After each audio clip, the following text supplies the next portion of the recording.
Syederalun Presiden Jokowi resmi melepas rombongan parade MotoGP yang akan berlomba di seri kedua Mandalika. Rombongan riders itu dilepas di Jalan Medan Merdeka Barat depan Istana Merdeka. Jokowi mengibarkan secret flag didampingi Ketua IMI Bambang Susatyo dan Menteri BUMN Erick Thohir.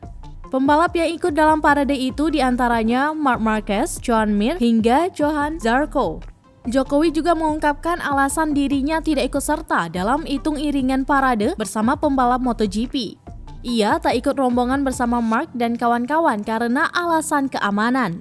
Dalam parade MotoGP ini, para pembalap mengendarai motor sesuai timnya masing-masing menuju Bundaran Hotel Indonesia. Rombongan parade juga diikuti 600 pemotor dari berbagai komunitas motor di Jakarta.